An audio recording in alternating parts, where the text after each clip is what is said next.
안녕하세요. 저는 오늘의 교회를 섬기는 유현목 목사입니다.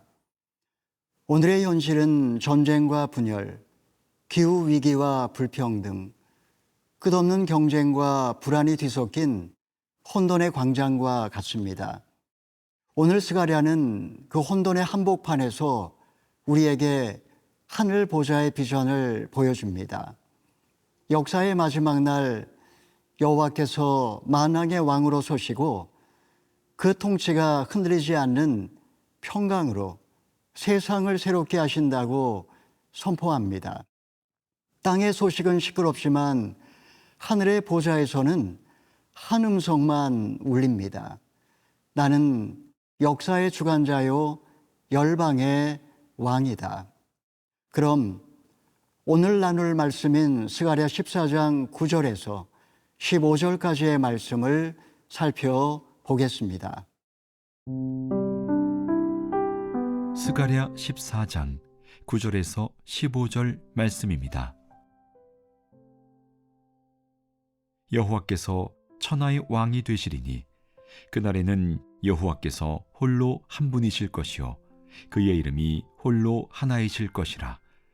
온 땅이 아라바 같이 되되 게바에서 예루살렘 남쪽 림몬까지 이를 것이며 예루살렘이 높이 들려 그 본처에 있으리니 베냐민 문에서부터 천문자리와 성 모퉁이 문까지 또 하나넬 망대에서부터 왕의 포도주 짜는 곳까지라. 사람이 그 가운데에 살며 다시는 저주가 있지 아니하리니 예루살렘이 평안히 서리로다.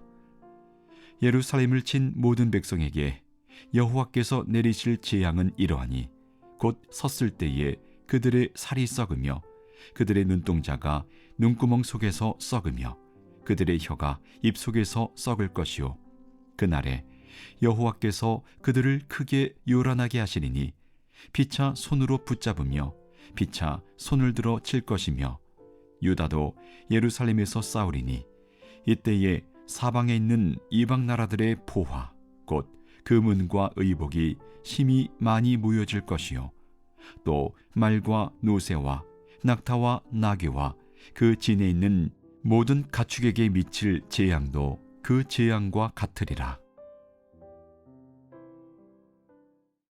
9절을 보십시오. 여호와께서 천하의 왕이 되시리니 그날에는 여호와께서 홀로 한 분이실 것이요 그의 이름이 홀로 하나이실 것이라. 이 선언은 단순한 예언이 아니라 역사의 주인이 누군가를 드러내는 우주적 반전입니다. 수많은 제국과 권력자들이 영원할 것처럼 군림했지만 결국 하나님 홀로 왕으로 서십니다. 그날에는 더 이상 다른 이름이 영광을 받지 못하고 오직 하나님의 이름만이 거룩히 높임을 받을 것입니다. 10절은 땅의 재편을 보여줍니다. 온 땅이 아라바같이 되되 예루살렘이 높이 들려.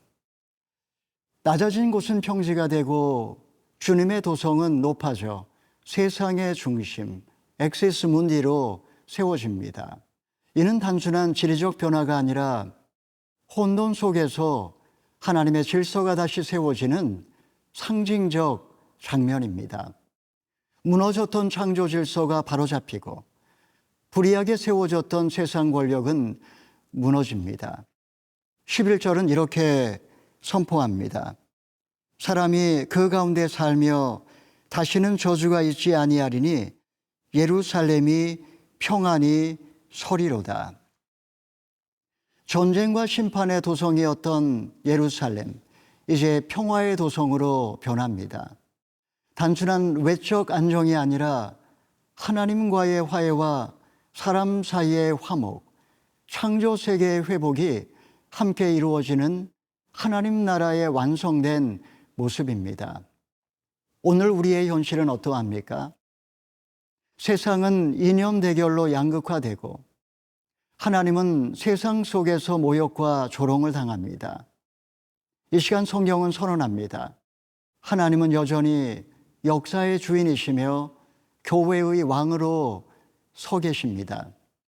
역사는 전진하고 있고 하나님 나라는 더 가까이 와 있습니다. 우리가 가정에서, 직장에서, 교회에서 불안에 흔들릴 때 주님의 통치를 붙드는 게 곧 믿음입니다. 나는 흔들리는 세상 속에서 어떻게 만왕의 왕을 신뢰하며 평안을 누리고 있습니까?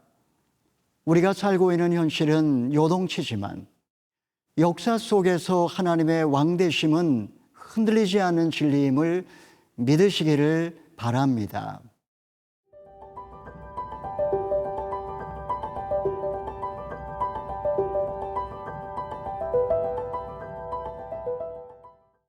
본문은 또 다른 장면을 보여줍니다. 그것은 하나님을 거스리는 자들에게 내려지는 무서운 형벌입니다. 12절을 보십시오. 예루살렘을 친 모든 백성에게 여호와께서 내리실 재앙은 이러하니 곧 섰을 때에 그들의 살이 썩으며 그들의 눈동자가 눈 구멍 속에서 썩으며 그들의 혀가 입 속에서 썩을 것이요. 인간이 자랑하던 힘은 부패하고 거짓을 말하던 혀는 침묵하며 교만한 눈은 어둠 속에 갇히게 됩니다. 결국 하나님을 떠난 권세는 자기 안에서부터 무너지기 시작합니다. 13절을 보십시오. 그날에 여호와께서 그들을 크게 요란하게 하시리니 피차 손으로 붙잡으며 피차 손을 들어 칠 것이며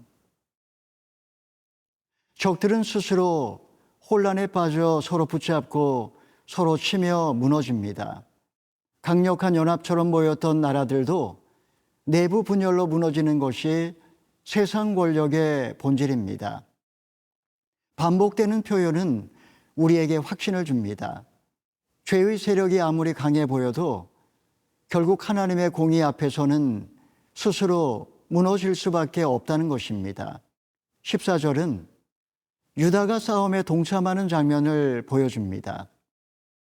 주의 백성은 심판의 관객이 아니라 하나님의 정의에 동참하는 군대입니다.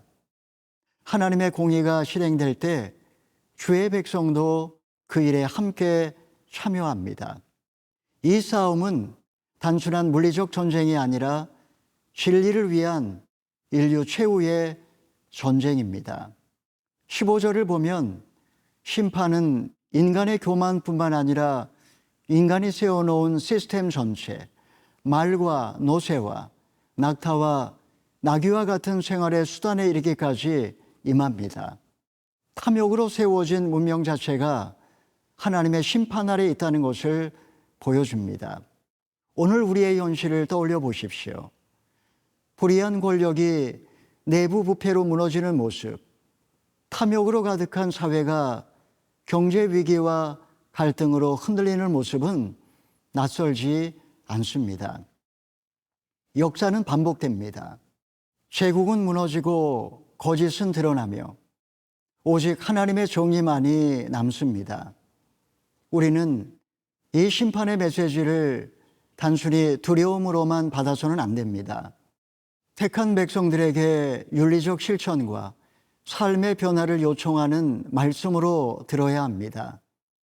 사랑하는 성도 여러분, 나는 거짓과 불의로 가득한 현실 속에서 어떻게 하나님의 정의를 사랑으로 증언하고 있습니까? 우리는 세상 속에서 침묵하는 존재가 아니라 하나님의 공의를 삶으로 증언하는 사람들입니다.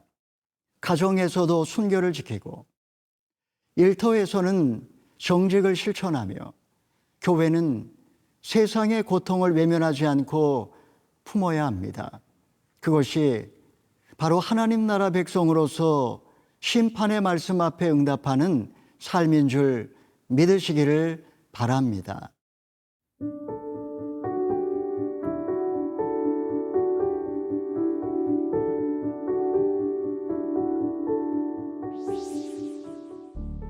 역사의 주관자이신 하나님 아버지, 혼돈의 세상 속에서도 흔들리지 않은 보좌에 앉아 통치하시는 주님을 찬양합니다.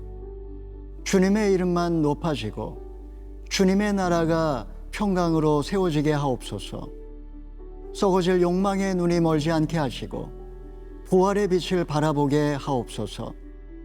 우리의 혀가 거짓을 멈추고 복음을 말하게 하시며 우리의 손이 탐욕을 놓고 이웃을 섬기는 사랑으로 펴지게 하옵소서.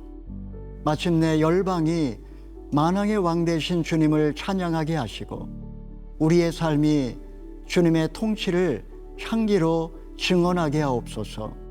예수 그리스도의 이름으로 기도합니다. 아멘.